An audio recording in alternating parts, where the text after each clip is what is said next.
Stream starting soon. Stream starting soon. Stream starting soon.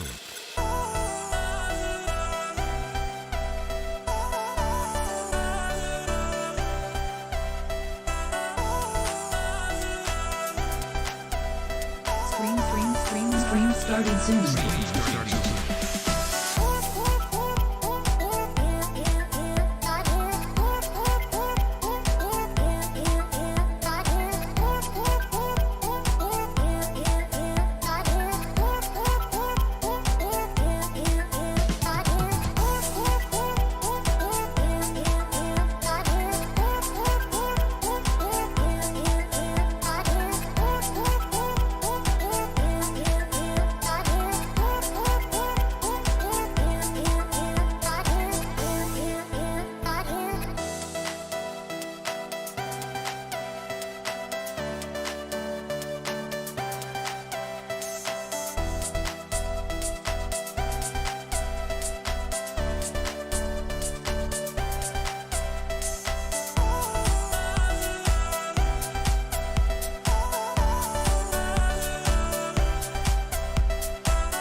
Stream starting soon. Stream starting soon.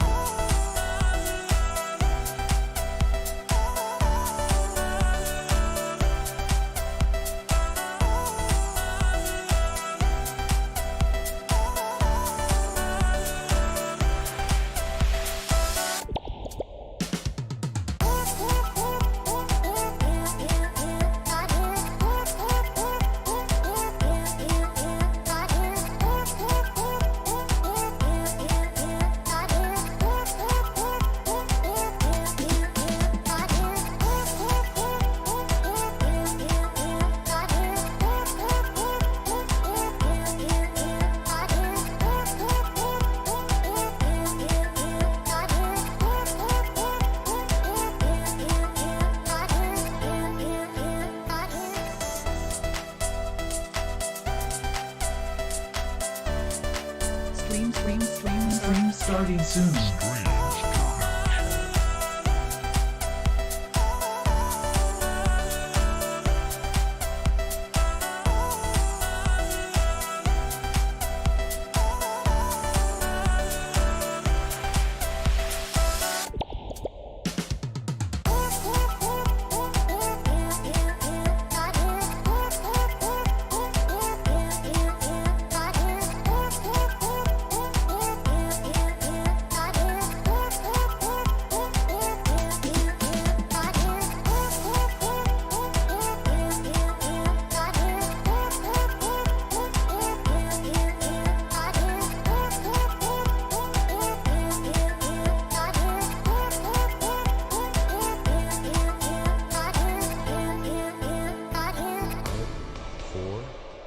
3, 2, 1.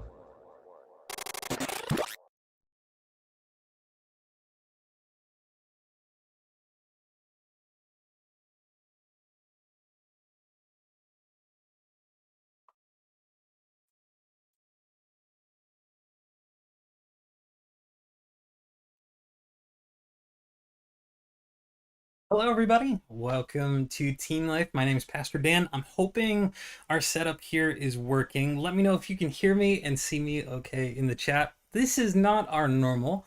This week we are online only due to some sickness and including some exposure that Alana and I had this past week. We just wanted to be on the safe side for all of you. So let me know if you're here watching live by putting your name in the chat or saying hello. I would love to be able to give you a shout out. I'm already seeing Cassandra and Gabrielle, George. I have seen Breck. I also saw, who else do we see? Oh, we saw Noel. I see Roger, Jed. Welcome, everybody. If you are here and you didn't just have your name called out or you haven't said anything yet, now is the time to do it, especially because in a little bit, we're going to play a game that's going to need you to put something in the chat.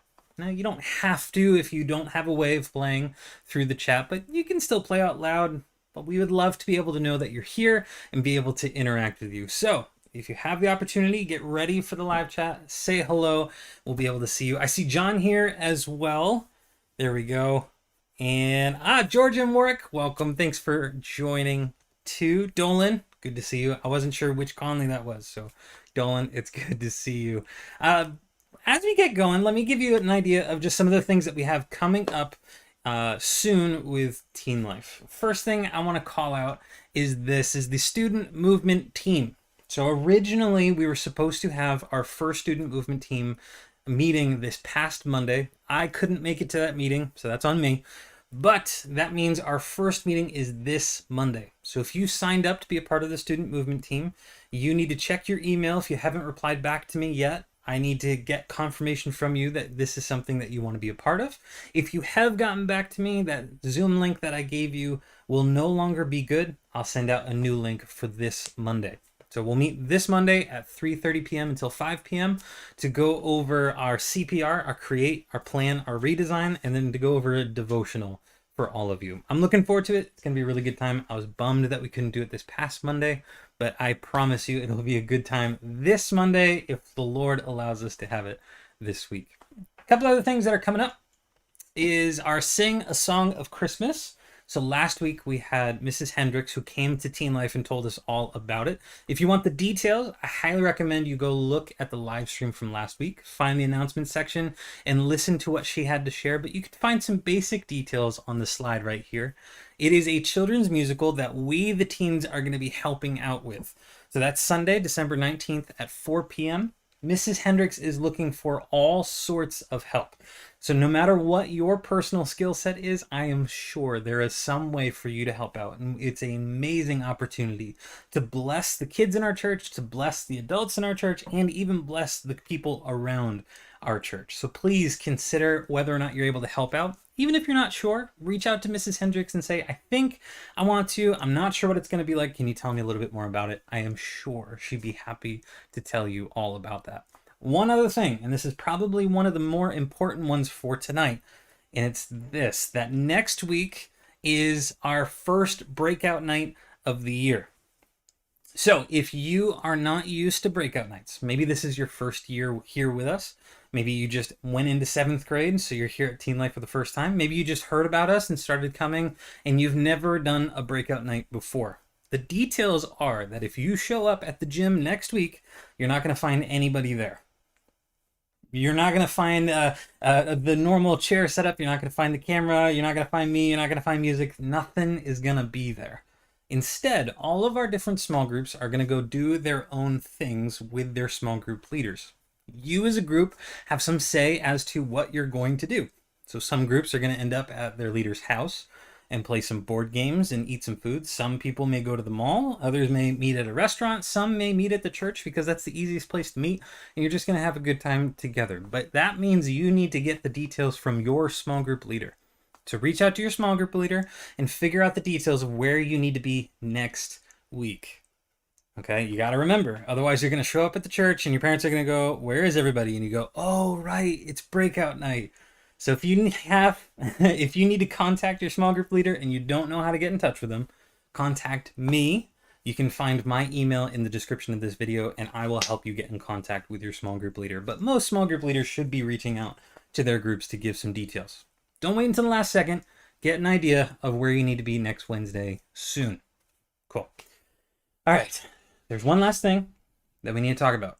And it's because it is the first Wednesday of October. That means something very important around here. So I want to see in the chat who can reply the fastest.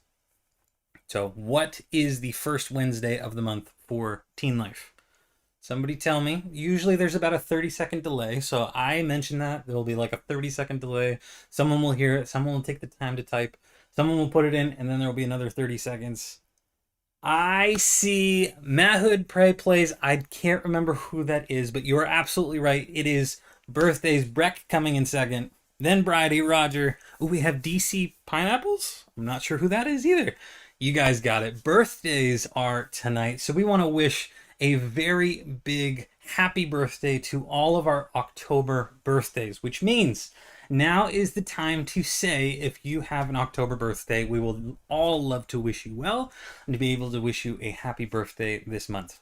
So if you have an October birthday or you know of a friend who has an October birthday, go ahead and put it in the chat and we would be able to give a birthday shout out to our birthday people.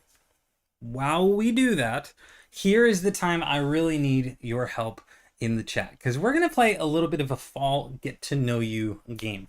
What I'm going to do is I'm going to put two options on the screen, and in the chat you're going to tell me which option you would pick, which one is most like you. So let's see if anyone has any October birthdays. That's true. Jesus might have an October birthday. Do we have anyone for sure who has an October birthday? I'll give it a second just in case someone's listening. But I'm not seeing any October birthdays. I will say I see How to Be a Goofball. I'm not sure who that is. I also see Jonathan. Damien, welcome. DC, got it. Damien, welcome. There we go. Gavin has an October birthday. Happy birthday, Gavin. Cassie's birthday is on October 31st, Halloween. Happy birthday, Cassie. Thanks for being here. We wish you a happy birthday. Anybody else? We got Cassie and we got Gavin. Oh, Trevor. Welcome. Thank you for being here. It's good to see you. Mr. Colby has a birthday in October, says Shadow King. I'm not sure who Shadow King is, but Mr. Colby, happy birthday. I hope you have a great day. John's cousin has a birthday in October. Well, happy birthday to John's cousin as well. Awesome. All right, so those people that we mentioned, the next time you see them, you need to tell them happy birthday in person. Okay? Well, we have Jed. Jed, welcome. Oh, there we go. Gotcha. Okay. Thank you all for being here, for sharing that information. The next time you see these birthday people, be sure to wish them a happy birthday in person. And all of you lovely birthday people, we would love to hear how you're going to celebrate and what... I got to pick the question tonight. Something not too personal since we're online. Everyone be able to see and kind of track down your account. Super basic, but I'm interested in hearing it. What is your favorite flavor of cake that isn't chocolate or vanilla? So if you're watching this and you have an October birthday, tell us in the chat. What is your favorite birthday, or not birthday cake, just cake in general, favorite cake flavor that is not chocolate or vanilla? You tell us in the chat. But now's the time we're going to get to know each other a little bit more. So everybody on the chat is more than welcome to play along. Here's our first question that I want you to answer. So share your answer in the live chat. Here is question number 1. Is your favorite season of the year fall? So is fall your favorite season of the year? I was originally going to put pictures on these sides and I just completely ran out of time. So you're going to have a lovely picture of some grass and some sky on all of these, but you can see on the left side and the right side. your two options. So tell us, is fall your favorite season of the year? Yes or no. And if you want to add a little bit more, you could say why it's your favorite or which season is your favorite, if not. Yes, Noel, it's time to use your fingers. Dolan says winter is his favorite. Jared says yes, fall is his favorite. David, welcome. I didn't see you before. Says that summer is your favorite. Winter is not the best, but you're allowed to think that. A lot of people are saying winter is their favorite. George is saying yes, fall, but not this fall. It's too wet. I agree. The colors have not been that interesting so far because it's been so wet, but sooner or later we'll get those nice orange. Summer is elite. Mine is autumn. Very good. Okay, that's sort of some good answers. I feel like when we're talking about fall get to know yous, there's one question that reigns supreme, one that you always want to know because it just shows up everywhere. And the thing is pumpkin spice. So let me ask you a question about pumpkin spice. Have you ever had a pumpkin spice latte? You got to tell me yes or no. And then if you answer yes or no, tell me how was it? What did you think of it? Or would you ever try it if you haven't yet? So have you ever had a pumpkin spice latte? Yes. How was it? No. Would you ever try it? I have a couple people that are still answering our previous one that I could give a shout out to, but I have a couple people saying yes to this and no to this as well. So it's pretty split. Roger says, nope, pumpkin is gross. Dolan says it was disgusting. Okay. Probably won't try it because you're not a coffee person, Breck says. Gabrielle says, yep, I have, but you didn't care for it. Caleb says, yes, sugar. Fair. Jared says, yes, and it was good. Sarah says, absolutely.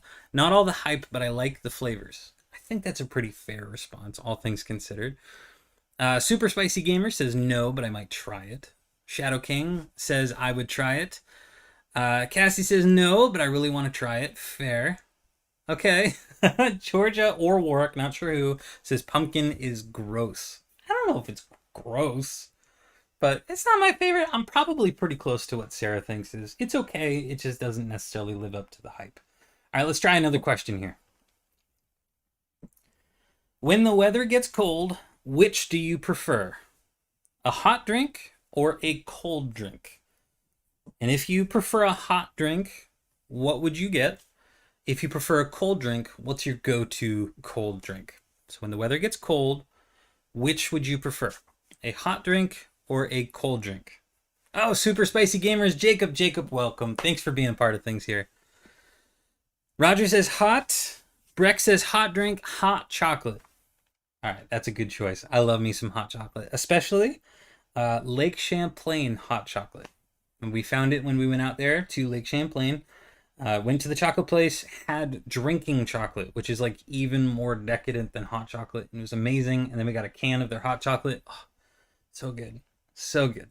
Love a cold drink, says Piano Man. Bridie says a cup of hot cocoa with some marshmallows. All right, the little marshmallows or big marshmallows? Cold drink, hot chocolate, hot caramel with a little bit of coffee. Right on.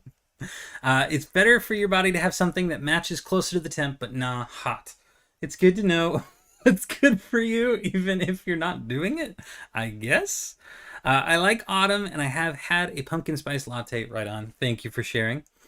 Tea for Warwick, the tiny marshmallows. I'm totally there with you. In fact, probably my favorite marshmallows in a hot chocolate, other than like a really nice, like homemade almost marshmallow, is if you're going to have the little marshmallows from a Swiss Miss packet. They're like almost crunchy. I don't know. They're so good. It just reminds me of childhood. Hot coffee is the name of the game, says Damien. Cassie says a hot drink, a caramel coffee. Rick says I eat popsicles even in the winter. So, ... I feel like the ... says a lot. Let's go to another question. How about this one? If you could get a drink from one place right now, which would it be? Would you go with Dunkin' Donuts, the stuff America runs on, or would you go with definitely Starbucks, the GOAT? Which is it? What do you think? If you could get a drink from one place right now, which would it be? So hot or cold, entirely up to you. Dunkin' Donuts or Starbucks? Let us know.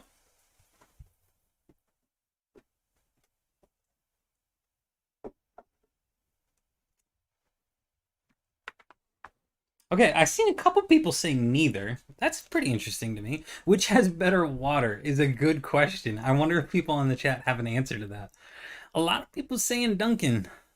The dot dot dot is hyphen. Dunkin' Donuts is cheaper. That's very true.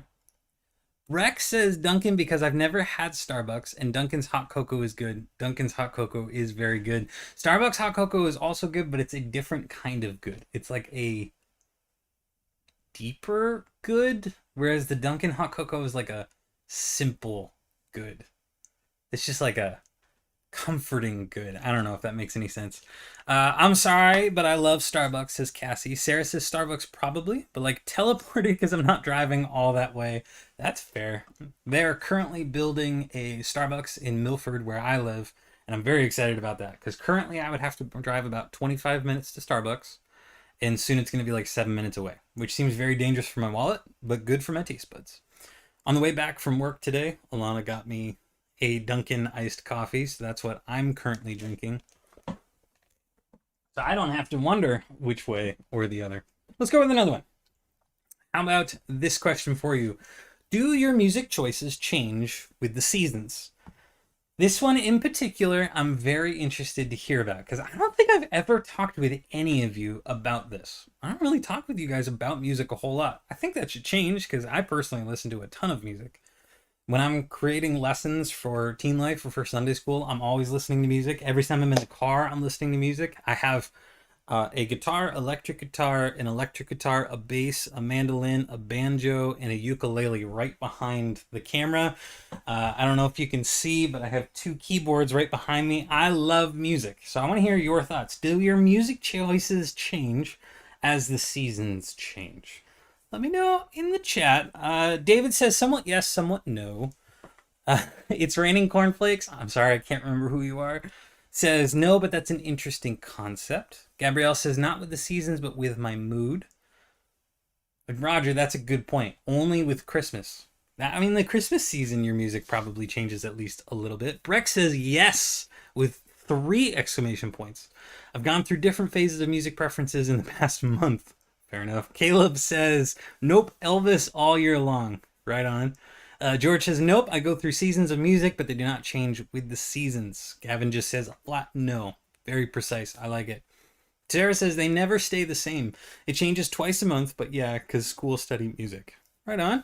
I like all sorts of music. I guess. I don't know. It really depends. Georgia says, listens to music all the time.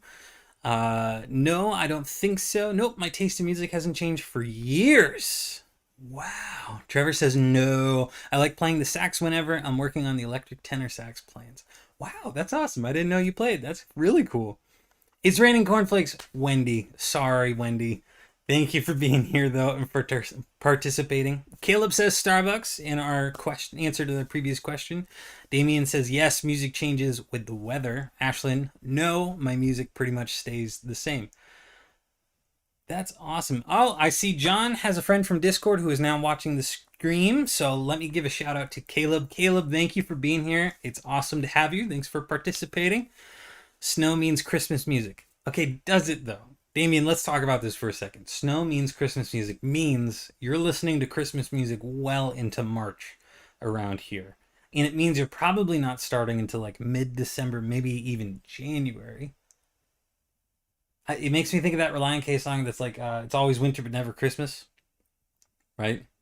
So how many of you start listening to Christmas music before Thanksgiving versus after Thanksgiving? That alone is a good question. Maybe we'll ask that again in November. Or you can share your thought in the chat if you'd like. Let's do one more question. Let me try to pick my favorite here. Yeah, okay. I like this question, particularly because my wife and I are divided on this one. Our final question for the night is this. Have you started Christmas shopping yet? Yes. I'd be so behind if I didn't. Nope. Does it look like December 21st to you? Have you started your Christmas shopping yet? That kind of relates to what we were just talking about. Rick is talking about the music from before. I listened to Christmas music in August. I think you're safe to say that you just listen to Christmas music year round at that point. I could be wrong. I'm on board with most of you. I start listening to Christmas music like right after the Thanksgiving meal. Like it's part of the tradition to like as soon as Thanksgiving is done, you start listening to Christmas music. But I don't do it beforehand. Okay. All right. So for this question about the shopping, Dolan says straight up nope. Gabrielle says no, I haven't. John says if you went Christmas shopping, that would be early Christmas. I mentioned this one because, and Alana, I'm going to rat you out. She's in the other room. She's right through that doorway right there. So she can hear me twice, but she's like well on the way of Christmas shopping. She's so ahead of the game this year. I am very impressed. I'm not seeing anybody who has done their Christmas shopping yet. Noelle, that is a good point. The VBS Christmas theme is an all year round thing. So maybe if you have the opportunity, if you see something that someone might like, now is the perfect time of year to start grabbing things and kind of hiding it away in your closet. Just don't forget it's there. Don't be like a squirrel hiding away an acorn. Bring it back out during Christmas time. There's your gift. You don't have to stress. Be like Alana. Be ahead of the game. It's a good idea. With all that being said, here is what we're going to do now as the final chats for the game trickle in. Now is the time when we're going to transition into our lesson time. And then afterwards, a couple different small groups are going to be getting into a digital hangout or a Zoom call for their small groups tonight. I actually recorded the lesson earlier today. It was from home as well. That's where I am. I don't think I mentioned that, but I'm in my home office right now. In a second, you're going to see the lesson, which I recorded in my living room. But it's going to wrap up our final lesson of our Christian Lingo series. So I'm going to play the video that kind of introduces it. And then from there, I am going to take over from me. But now is the good time for you to grab a notebook and your Bible. So if that's opening up another tab so that you have one available for your Bible, or if it's grabbing a physical Bible nearby, if it's having your notebook handy or on your phone, having a notes app, some way of taking notes and looking at the Bible is what I recommend for you right now. If you are ready, you have your Bible, you have a notebook, or a digital equivalent of these two, let me know in the chat. I would love to be able to see who is ready for our lesson time, who has a Bible and a notebook or some way of taking notes ready with them. Tell me in the chat who has what they need for the lesson. Once I see a couple people say that they're ready, we'll get into it.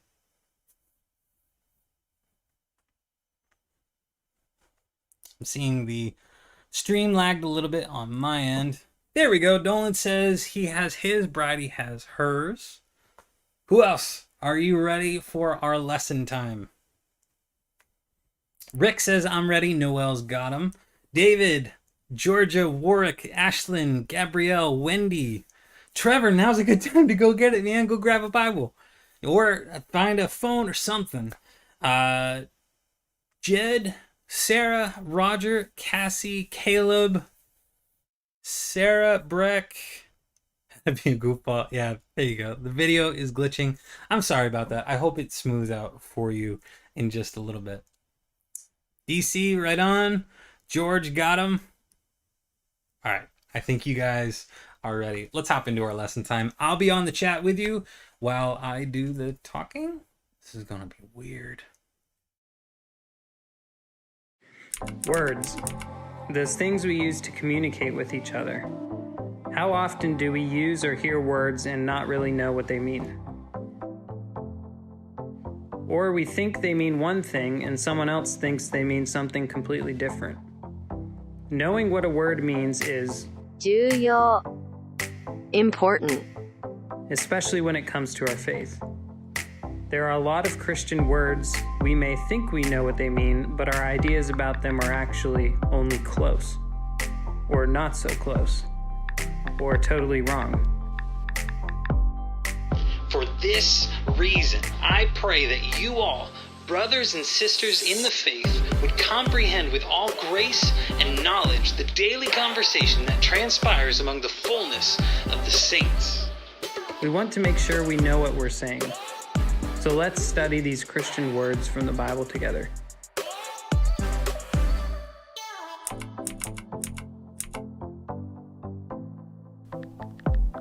Amen. So tonight we are finishing up our Christian Lingo series. All throughout the series we've been going over words that you might hear in church, or you might read in the Bible, or you might say to one another and not fully know what they mean. We want to make sure that we know what words mean when we talk to each other in church or in the Bible, because our faith is important. Now, tonight we're going to keep that series going. It's going to be a little weird because this is pre-recorded, but I should be on the live chat right now. So if you say something in the chat, I should be able to say something in my chat. I got my cat here who doesn't love that I'm talking to you instead of talking to him. But it's going to be a good night, because what we're going to do tonight is we're going to look at our last lesson based on the word fellowship. So fellowship is the final word we're going to talk about, and we felt like it was going to be important to talk about since our theme for this year is outdo. Outdo one another in showing honor. So you might think of the word fellowship and think about church families hanging out. Maybe you think about a potluck. Maybe you have this potluck in mind of like, yes, every time MVBC has a potluck, this person brings that dish. I always look for it. And we call those fellowships. If you're really nerdy, you might be thinking of like the Fellowship of the Ring, Lord of the Rings.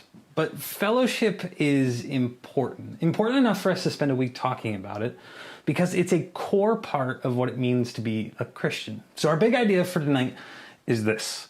Christian fellowship is a calling that comes with a new lifestyle. We can already see that this is way bigger than just hanging out with each other. Christian fellowship is a calling from God that comes with a new lifestyle. So what we're going to do tonight is we're going to look at Hebrews 10, 24, and 25. We're going to see three truths about Christian fellowship. But it would be important for us to start with a word of prayer. So let's talk to God real quick. God, I pray that you would help us to understand your word. I pray that you would put aside all distractions, that tonight would be a night of encouraging each other, learning about Christian fellowship, and growing in our faith. It's in your Son's name that we pray. Amen. So, three truths about Christian fellowship. Truth number one is this. Our fellowship is based on the gospel. So if you look through Hebrews 10, 24, and 25, you're not going to see the word fellowship. But what you are going to see is the phrase one another.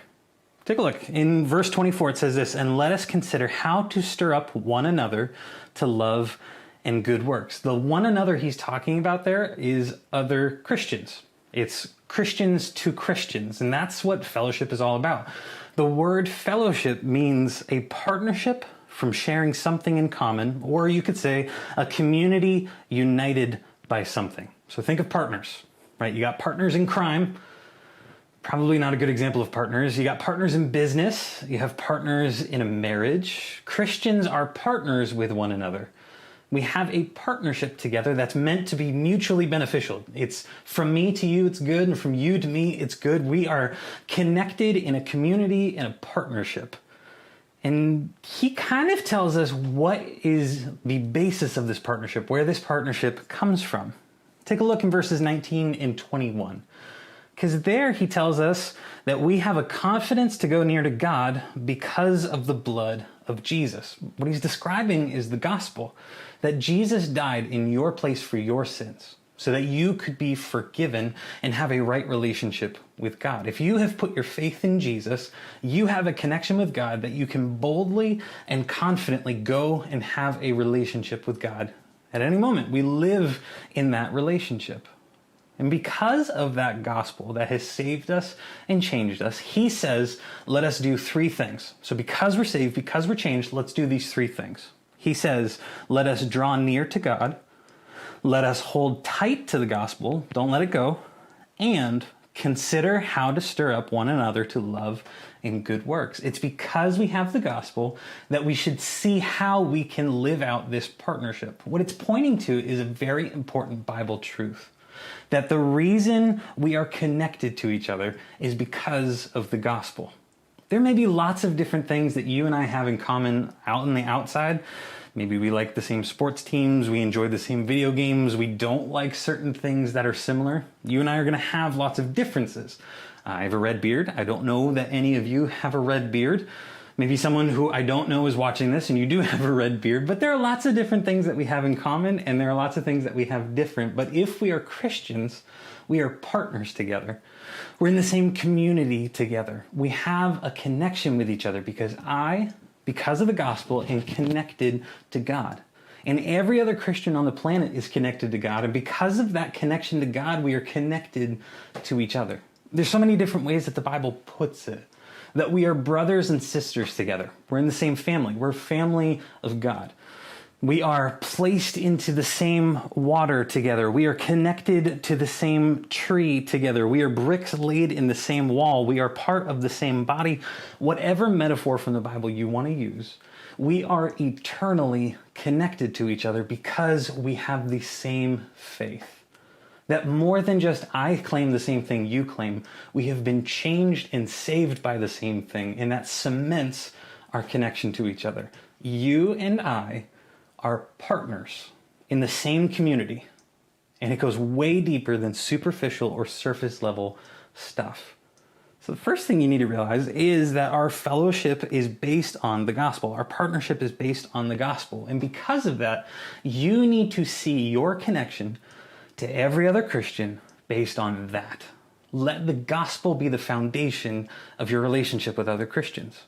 It's super easy at teen life to be thinking, I'm a 7th grader, those are 12th graders, I'm going to stick with other 7th graders.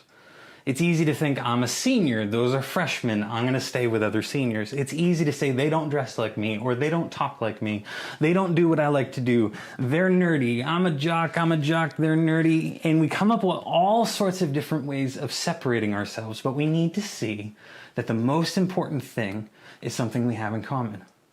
Jesus Christ died for us and rose again. The gospel connects us forever. So we have a partnership simply by being Christians. It's not something you opt into. It's not something you can opt out of. And that is truth number 2. Truth number 2 is this: our fellowship is not optional.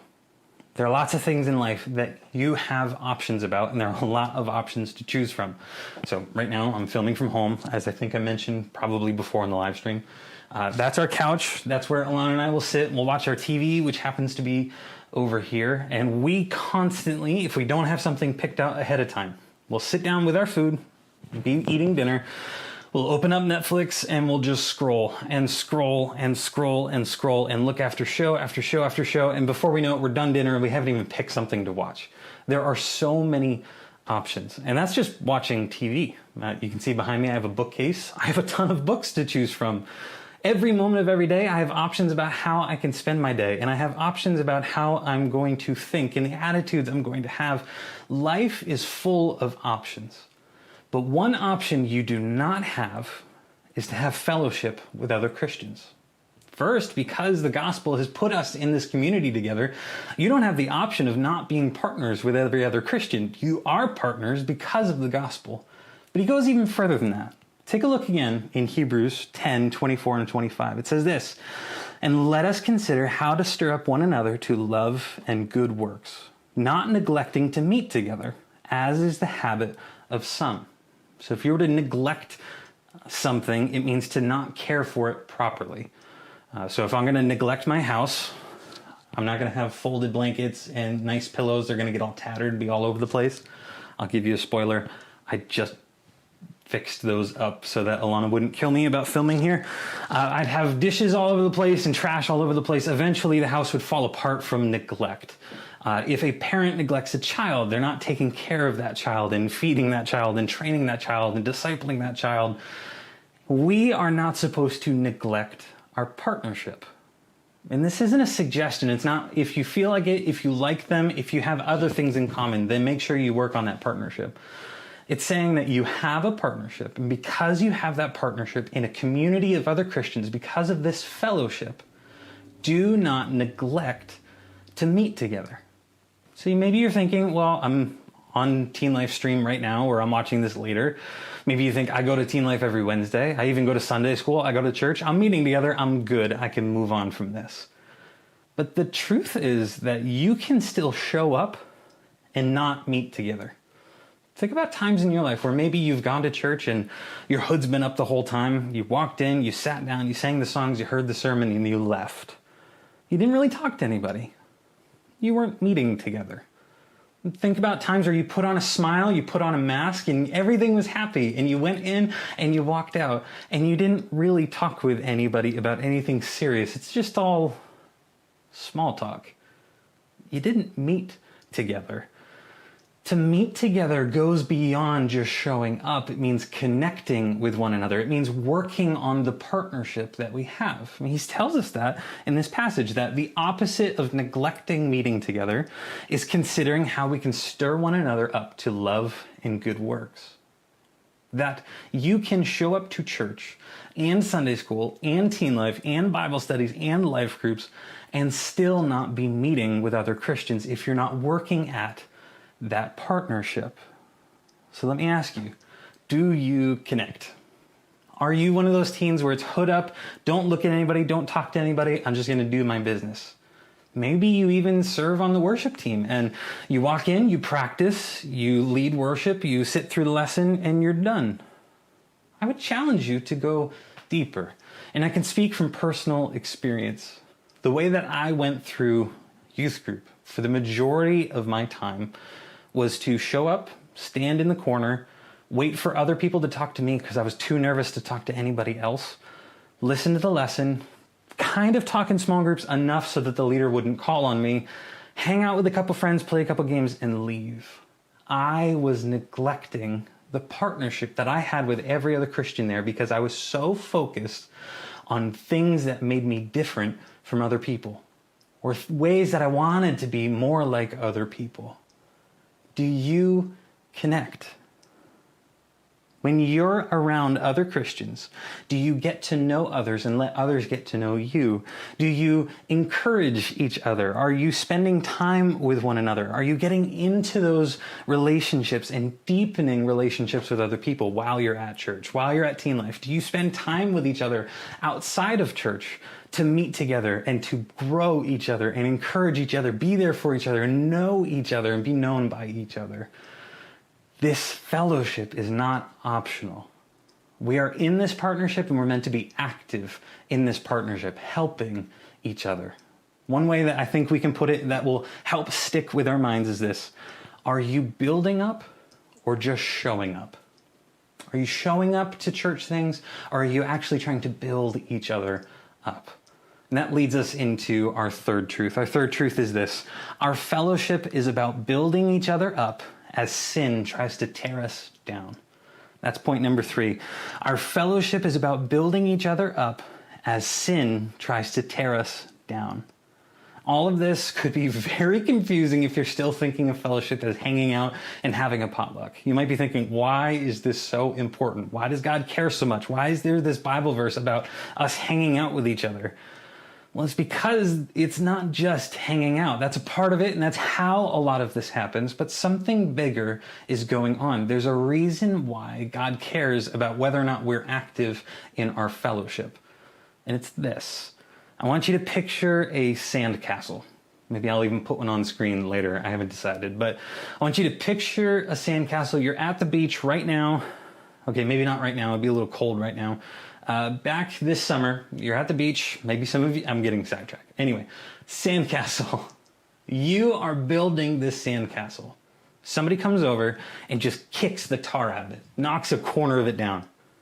You're not going to be feeling too good. If you don't give up, what are you going to do?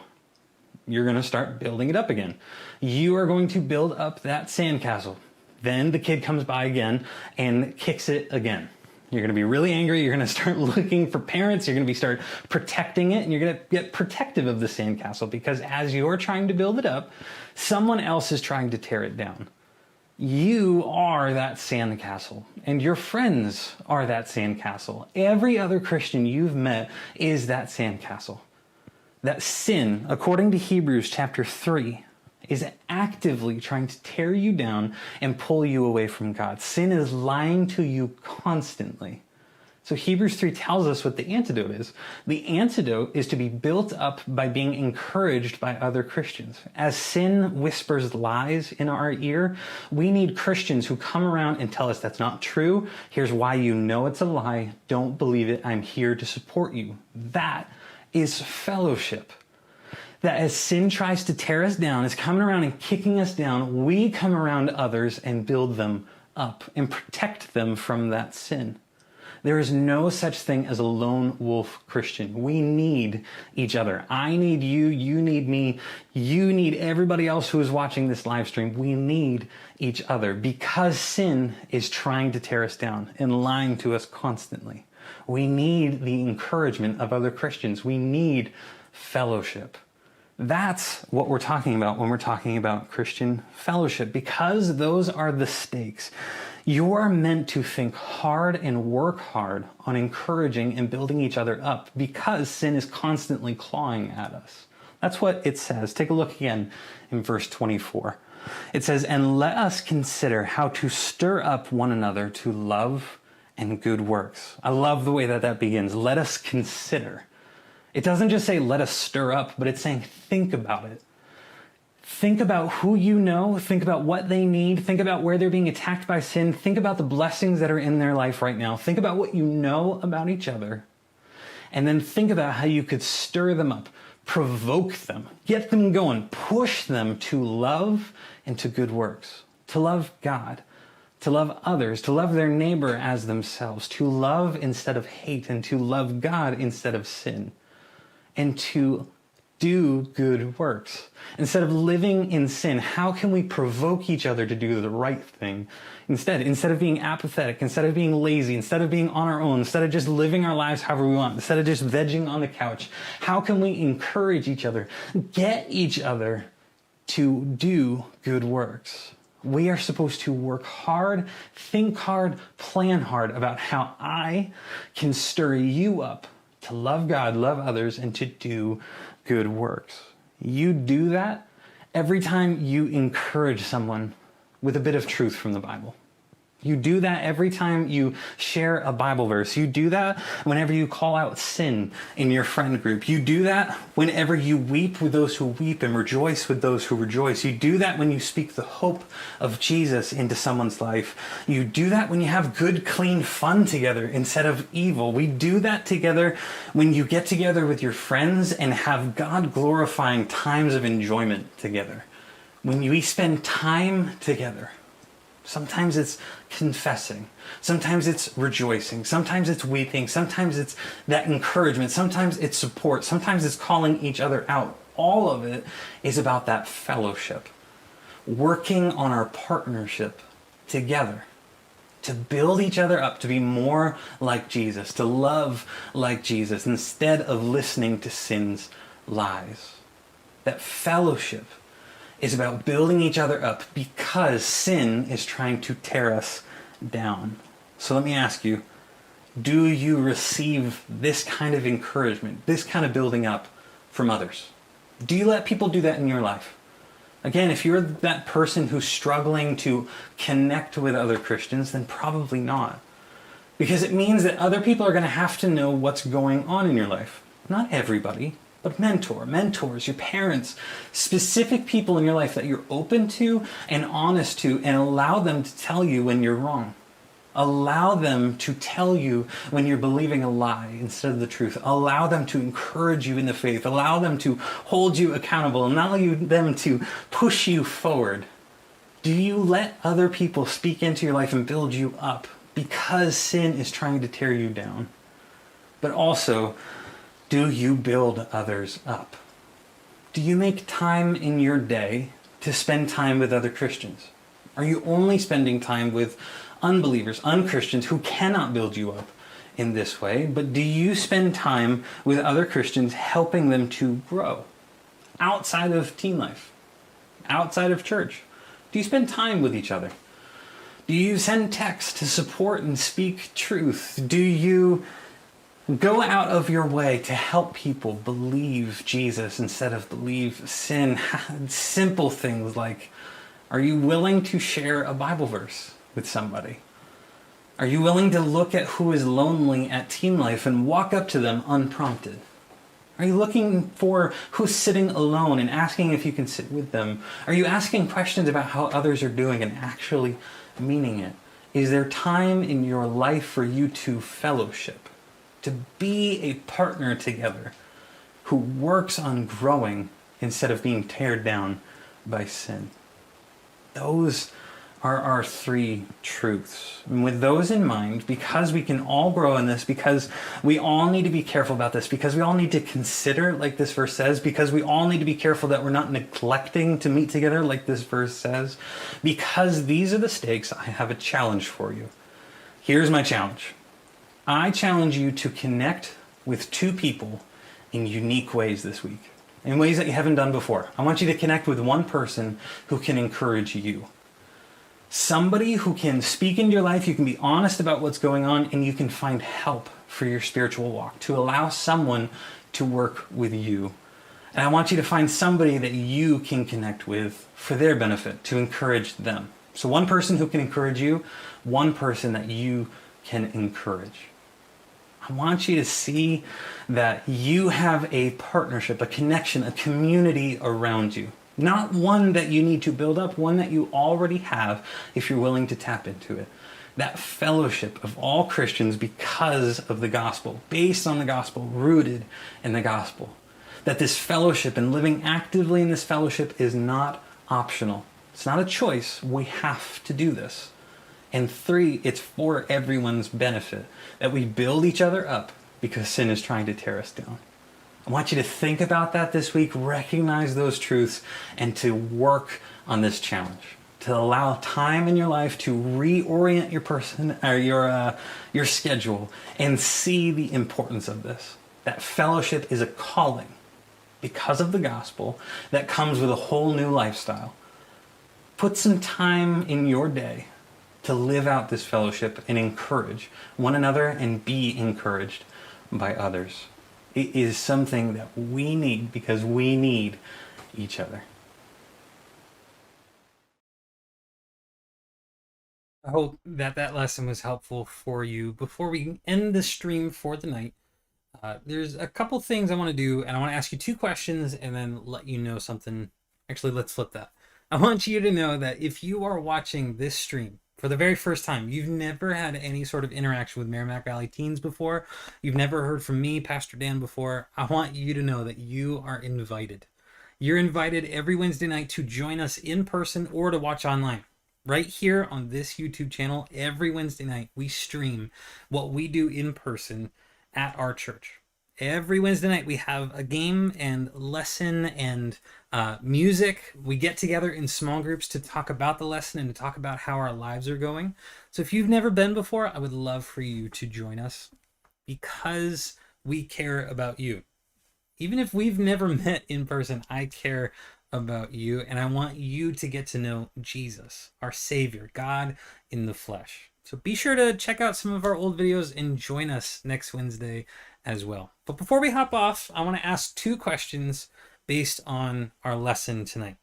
So question number one is this. With everything that we just said about fellowship, why do we not do this setup every Wednesday and every Sunday? Why do we get together in person rather than only doing a live stream where a pastor sits down, talks to a camera, interacts with you on a chat? Why isn't this our normal setup based on everything that we just talked about? I'm going to give you a second to think about that. Put your thoughts in the chat. I'd love to be able to kind of read out your thoughts and try to figure out together. Why is it? Why do we not just do this format every Wednesday? Let me know what you think. The question is yes, sort of. We are not going to meet in the gym next week. So the question was, are we going to meet in person next week? Your small group is going to meet in person. If you do not have a small group, contact me. Look for my email address in the description of this video. Small groups will meet in person, but we will not be meeting in the gym together. That's what we were talking about with breakout night. So remember to talk to a small group leader, and if you don't have a small group leader, to talk to me about that another time. Next week is indeed breakout night. I have a couple people that are talking through setting up the meeting for after this. It'll be really good. Definitely. All right. So why do we meet in person rather than just only doing video? That's true. John says being in person makes it easier to listen clearly. So when I'm talking to you in person rather than online, there's no lag. That's a big reason. What else? Yeah, Breck, I think you've hit on the big one. Breck says this. It's way harder to talk to people and make connections over a virtual format. We're able to talk to one another face to face and form connections more than virtual can offer. Absolutely. We can talk in basic ways in the chat, but you guys can't really have one-on-one conversations, and you can't really personally get into each other's lives without everybody knowing your business. When you come in person, we have the opportunity to have a relationship with each other. Remember that fellowship, this partnership that you have with each other, is based on the gospel, is not optional, and it's about building each other up. If your only connection to church is watching a pastor speak to you, then you're not living out that fellowship of building someone else up as you're being built up. That's a really big part of it. Sarah says it's easier to show up and leave and everything is recorded, so no personal info, I suppose. Yeah, it's super easy to just kind of like listen as you do other stuff if it's just online. If it's in person, it's a bigger commitment. That's a big part of it. Brady says in person gives more opportunity to build a real relationship with people and it's easier to focus. I agree. Online, we have what we would call a buffered self. What you're experiencing of me is not necessarily the me that I am all the time. But when we're in person and we're talking, there's less in between us. Right now, I'm not looking you in the eye. I'm looking at a camera lens. That's different. To be able to build those real relationships. Trevor makes a very good point. It's also an opportunity for us to have more fun games. Cassie, you also make another good point. Being online can be complicated, including connection problems. George says in person almost always trumps across chat. Absolutely. It takes a while for you to be able to type it out and then a whole bunch of different people say something and then you go back to that one thing and keep typing it out. It's just not as personal. Remember, if the point of us getting together, meeting together, is not just showing up and it's not just listening, it's about you building up other people. We can't really super do that well online. It's definitely better than nothing. That's why we're doing this tonight. But it's also why we don't rely on online church. It's why we give you opportunities in small groups to talk to your peers, to be encouraged by them, but also to encourage them. So I'm encouraging you right now. When you get into your small group, whether it's tonight, whether it's in next week with breakout night, whether it's the week after where we're starting up a new lesson series, whenever it is, I want you to be thinking, how am I supposed to be letting them encourage me right now? And how do I need to encourage them right now? Rather than just consuming, rather than just taking it in, rather than watching, rather than being served. How can we be building each other up rather than just showing up? That's good. All right, so question number 2 is this. I want to hear from you. If you are willing to take the weekly challenge this week, tell me in the chat. If you're willing to take the challenge of connecting with 2 people in new ways this week, where you are looking for someone new that you can encourage and someone new who will encourage you. If you're willing to take that challenge, where maybe you know this person already, but you're connecting with them in new ways, or maybe it's a person that you haven't been connected with and you're connecting with them for the first time. If you are willing to take that challenge, let me know in the chat. I would love to be able to pray for you, to be there with you, to encourage you, to ask you how it's going. But also it's encouraging to me to know if anyone is willing to take that challenge. So if you are honestly interested in committing to finding new ways to encourage someone and be encouraged by someone, let me know. I would love to know. I saw Piano Man ask the question, how much of this is live? It's live right now. That's how I'm reacting to what you have to say. Breck says, I will definitely try to. Maybe it'll take a little bit more than a week, but I will. However long it takes, that's awesome. That mentality of how can I encourage and be encouraged, that is what we're looking for, even if it's not necessarily just within 1 week. Roger says, challenge accepted. Awesome. Wendy says, I'll try. Perfect. Cassie says, I'll try my best. Wonderful. Thank you so much. That's good. Please consider taking the challenge, thinking about how you can live out that Christian partnership that we have because of the gospel.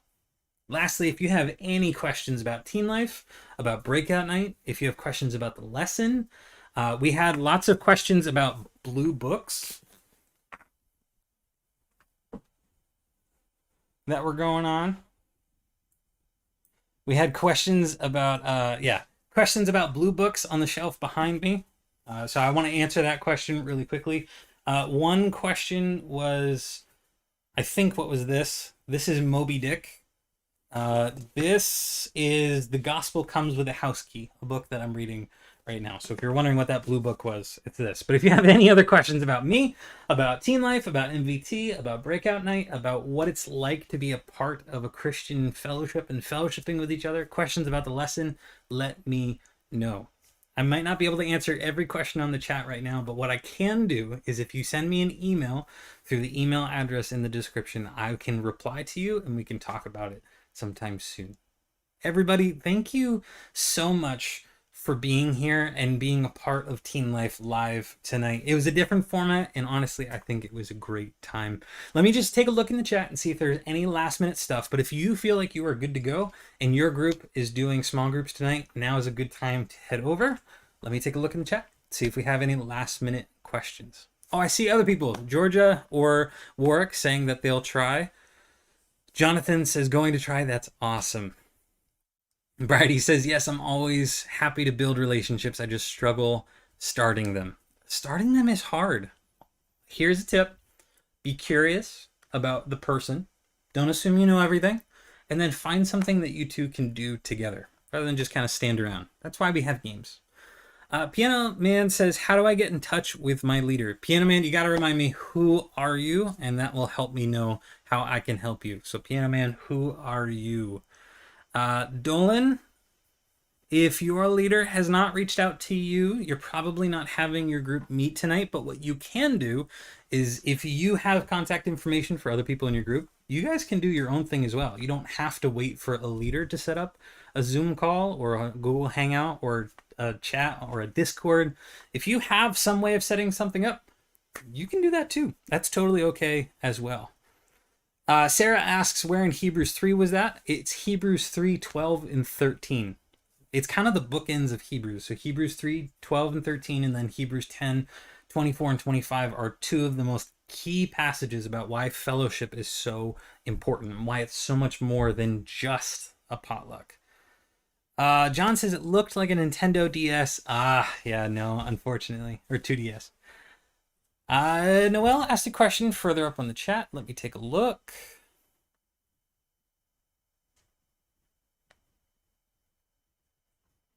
How far back was this question, Noelle? What's the general context of the chapters and such around this verse? Did you already say? And I missed it. That was part of it. Hi. Hello. I just came for your computer charger because my iPad's dying. What do you mean? To do the Google Meet. I need your computer charger. Oh, I don't have it. It's in the other room. Oh, then never mind. Okay. Do you want to say hi with Skittles real quick? Yeah. This is Alana, my wife, everybody. This is Skittles, who was yelling earlier. He's been sleeping very happily. Yeah, I just woke him up. He's not thrilled. But he's cute. He's a very fluffy boy. He's very cute. Yeah, it should be in the other room already. Oh, sounds good. Thank you. Yep. Noelle, to answer your question, what's the context? So the context of the entire book of Hebrews is about people who may or may not be Christians who are giving up on the faith. They're giving up on the gospel because they think they have other things that are better. Things like angels, things like traditions, things like the law. And they're giving up on Jesus because they think these things are better. So the whole book of Hebrews is writing about stay true to the gospel. Don't let go of the gospel. Don't go back to your old way of thinking. Don't go back to your old beliefs. Stick with the gospel. And here's why. The first half of the book is describing it's better than this, it's better than this, it's better than this, it's better than this. Everything that you're believing is pointing to the gospel instead of being its own thing. Alana, do you want to close the door? Thank you. The specific context of chapter 10 is then talking about because we have the gospel that has changed us and put us in a right relationship with God, you don't need all of this extra stuff in order to have this right relationship. You have a right relationship because of Jesus. And because you have that right relationship, you can go and talk to God directly. You don't need another priest because Jesus was your high priest for you. And then he's saying, because all of these things are true, here's how we should act. We should draw near to God. Rather than staying aloof from God or thinking God is aloof from us, go to God directly. He says to hold tight to the gospel. Don't let it go. And then he says what we talked about tonight.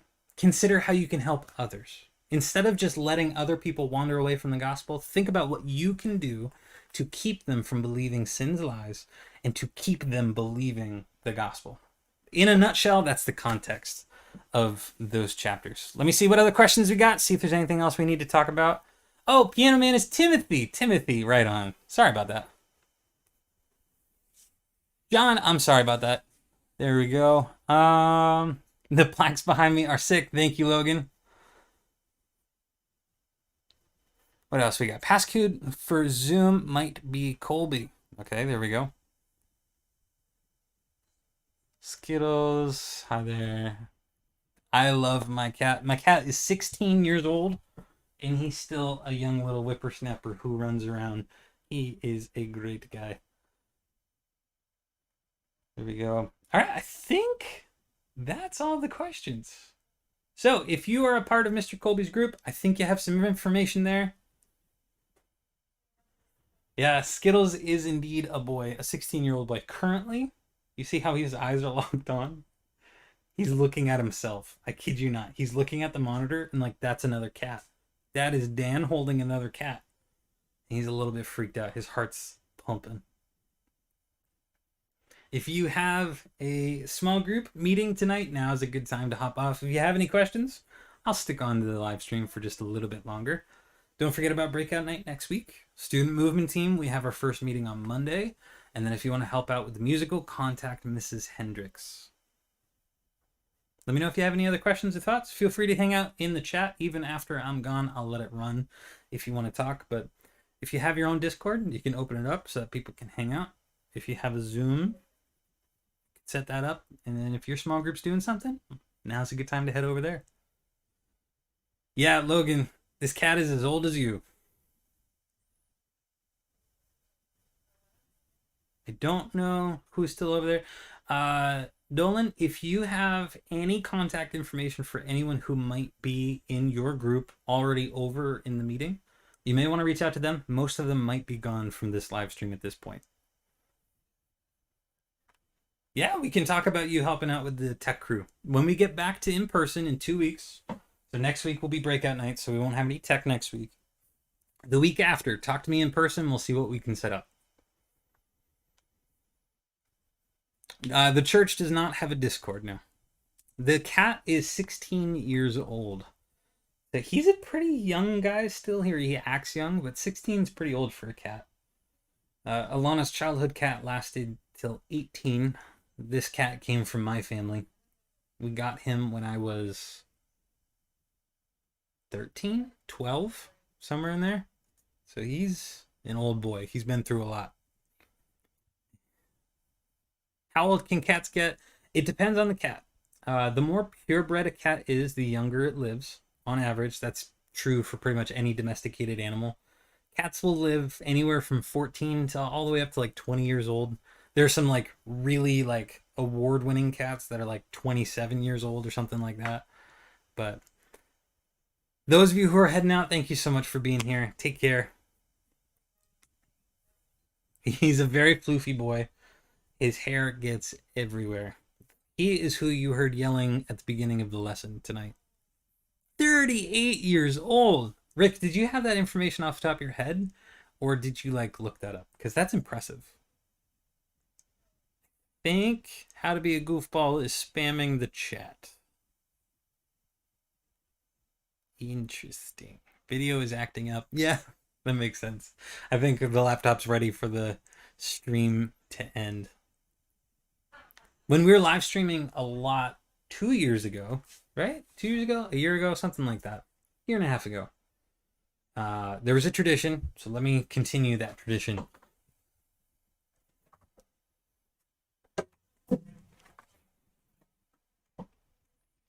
The tradition was to stay on the chat while playing a little bit of extra guitar before we go.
Seeing a lot of emojis, which makes it difficult to see what other people are saying. So Trevor, if you want to lay off the emojis a little bit, and instead if you want to say something, that would be awesome. All right, Georgia, you played your guitar today. Awesome. What did you play? Just playing around? Were you playing worship music? What were you playing?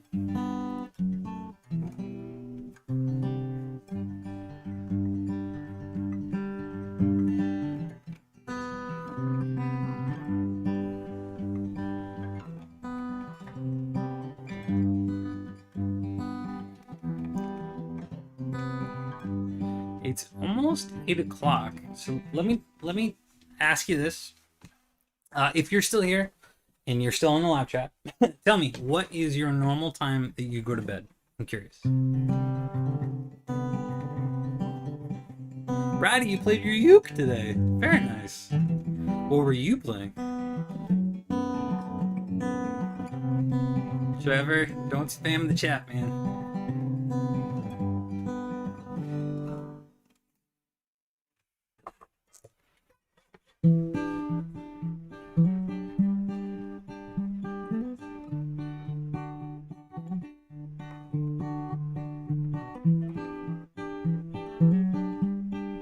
8:30 for Timothy. Okay, so you got about half an hour until you're normally in bed. Jonathan, 11 o'clock. Okay, Trevor, 8:30 as well. Timothy and Trevor, do you think you'll be going to bed at that normal time tonight? Or is it going to be later because we had youth group?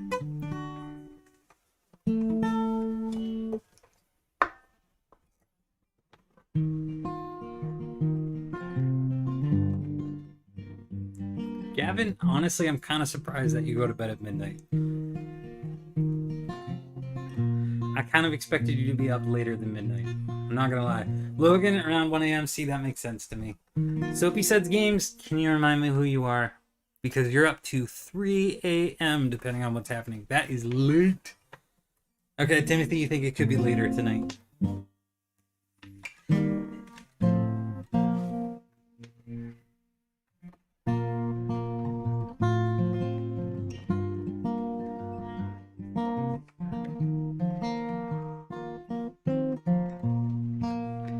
Rick, how much sleep do you normally get a night? Because I feel like it's not a lot. I guess related question, what are you going to do after you get off the live stream? There's only a couple people left. When you get off the live stream, what are you going to do? Yeah, I would think so, Rick. You definitely need to get sleep.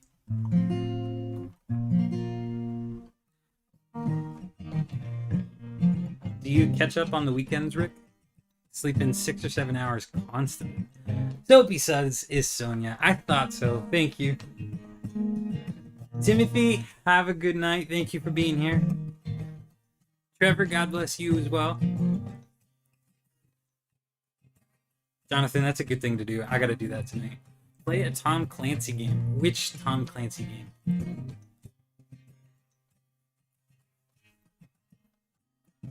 Gavin, how much do you feel like you're mastering the language? Do you feel like you're at the point where you could have a conversation? Also, are you aware that your small group leader is learning Japanese as well?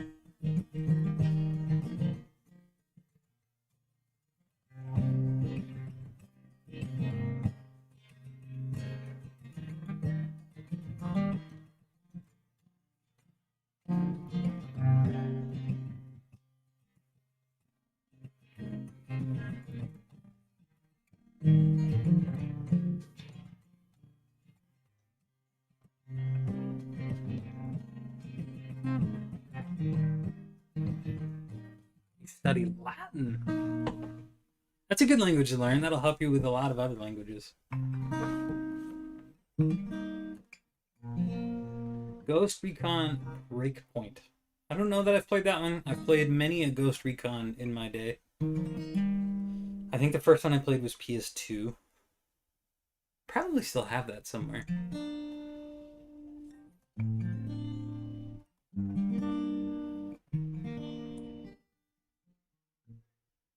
Your listening is a lot better than speaking, honestly. You know what? That just forces you to live out what James 1 says, right?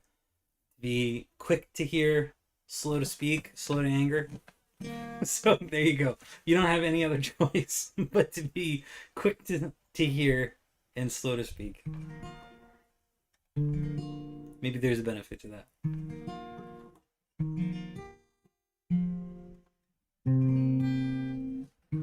How many of you have played any Animal Crossing game?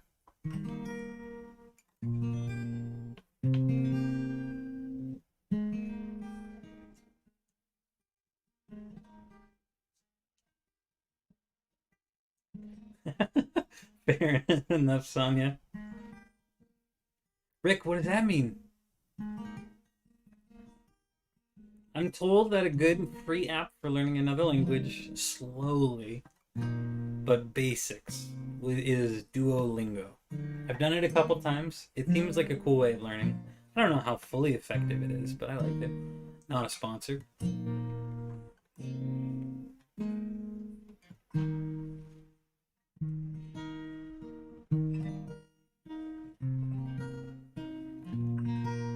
Oh, that's a nice thing to say, Rick.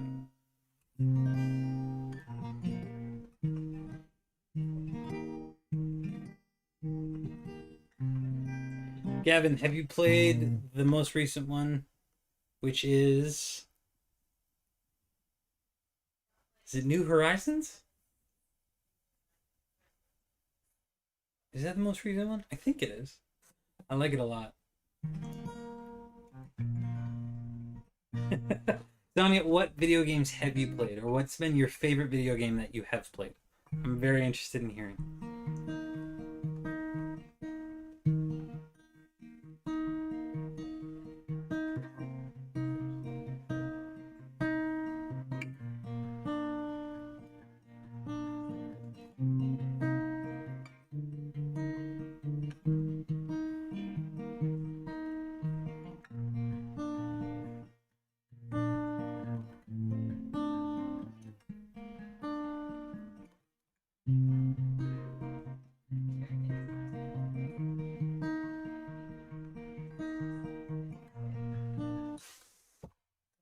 Don't eat it. Ugh. My cat just swallowed a massive clump of hair.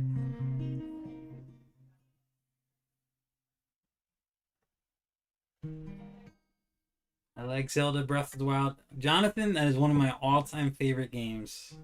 I don't know what you're talking about. They're burning back Brewster soon, too. You're gonna have to explain what that means. Now I feel uncultured. It's difficult, but Sonia, you don't have to pick your number one favorite. Give just like a tasting. If it's online, Star Stable Online, more so the older version for nostalgia reason and good friends. Okay, fair enough.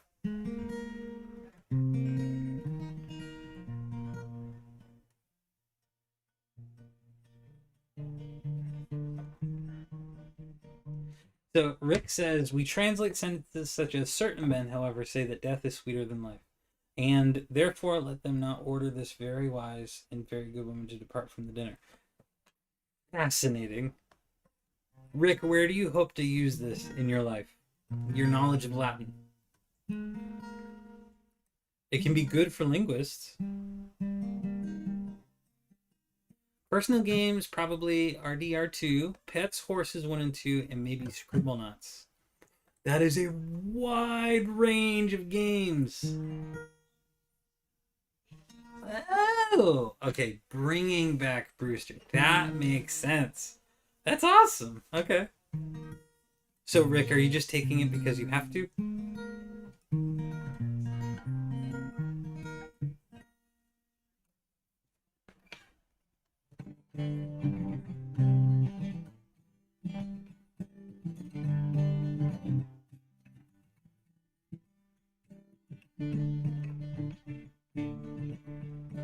I have learned more about the English language from my Latin classes than from my English classes. That's quite the statement.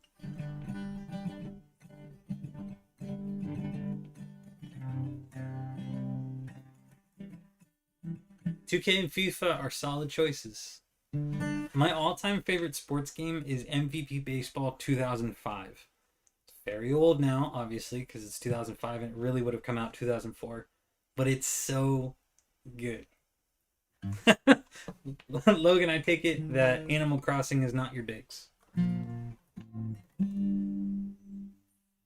Going after what Jonathan said, how many of you have played Breath of the Wild?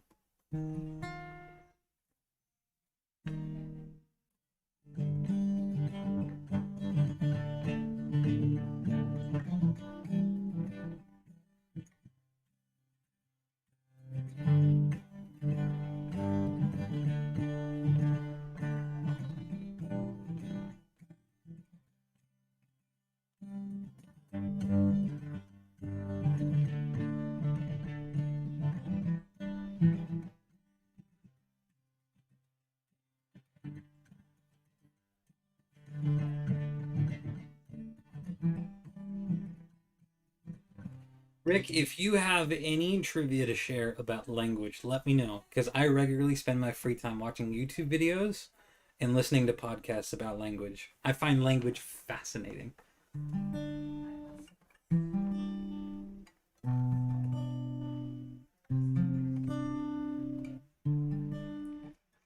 Gavin, what did you think of Breath of the Wild?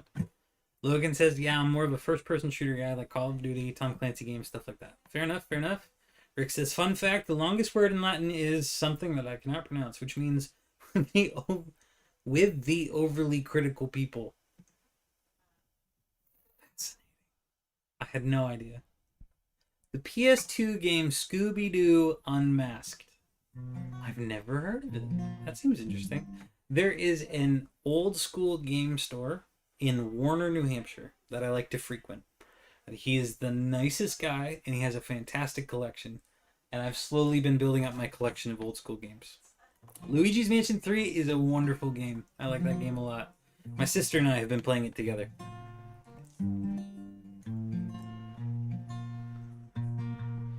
Y'all have hit on my loves of like music, language, and video games. That's where I am at. If anyone wants to like small talk with me, that's the way to do it. That's the way to my heart.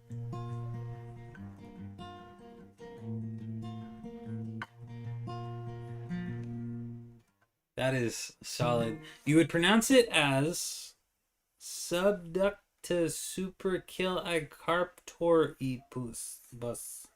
Okay, interesting. Sonny says I'm really bad at first person or first shooters or PvP games. I just die. It's gem. Yeah.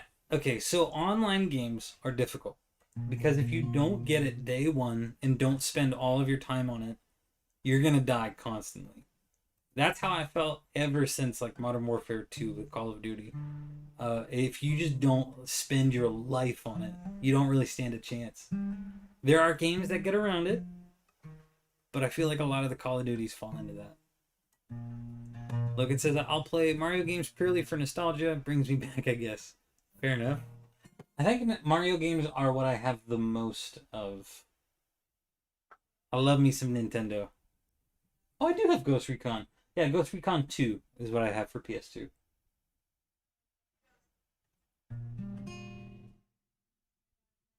I have a list of games that I've been trying to buy that I look for the right price, like old games. Because old games are either dirt cheap or super expensive, and occasionally they waffle between the two. So I've been trying to keep my eye out for a good price for some older games. Mario Odyssey is a very good game. I wasn't sure if I would like it, but I liked it a lot. It felt a lot like 64, Super Mario 64, but like an updated version. I liked it a lot. There is so much to do, and there are so many different what is it, moon pieces to find? I forget what you're trying to pick up, but there's so many of them. I have repeatedly gone back to my Switch and then just booted up and played for like 20 minutes, just trying to figure out if I can find any more after I beat it originally. And there's like 4 different endings to that game. It's amazing. It's a big game.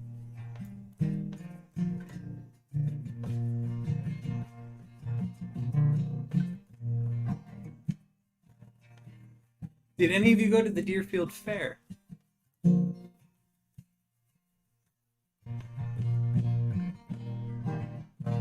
David, are you judging us?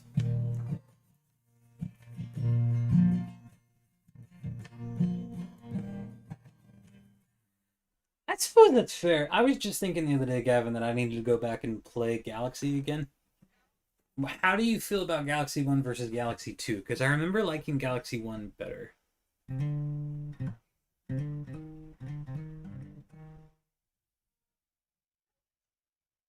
Rick, I have heard that fact about octopuses before. That's a good fact. I like that one. Logan says, I also adore the Uncharted games too. My oldest brother let me borrow them, and I loved them. Right on. I don't know if I've ever played Uncharted. Paper Mario on the Wii. Thousand Year Door on GameCube is one of my all-time favorite games. Little Shade is a really good name for an umbrella. David, I think that you are. Jonathan, nice. Those are really good systems to have if you're going to have any. Too busy for the fair, unfortunately. I had Mario Galaxy on my Wii, so I didn't get it for Switch. Yeah, that's fair. I wouldn't say that you would need to re-get it. Ooh, the word preposterous. You know, now that you say it, it makes sense. Comes from Latin, meaning in front of and behind at the same time. That makes a lot of sense. I don't know why I never thought about that before. Well, everybody, thank you for hanging out after Teen Life. Thank you for coming to Teen Life, for being a part of the lesson, being a part of the games. It has been a wonderful night. I hope you have a fantastic rest of the night. If you haven't had dinner, go get dinner. Go finish up your homework, get to bed, and have a wonderful day at school tomorrow. I hope to see you all for Sunday school on Sunday. If not Sunday school, I hope to see you at Teen Life in 2 weeks, because next week is breakout night. So figure out what your small group's doing. Talk to your small group leaders. If you don't have a small group leader, reach out to me. Go to the link in the description. Talk to me. I will get you set up with your leader. Have a wonderful night, everybody. Thanks for hanging out.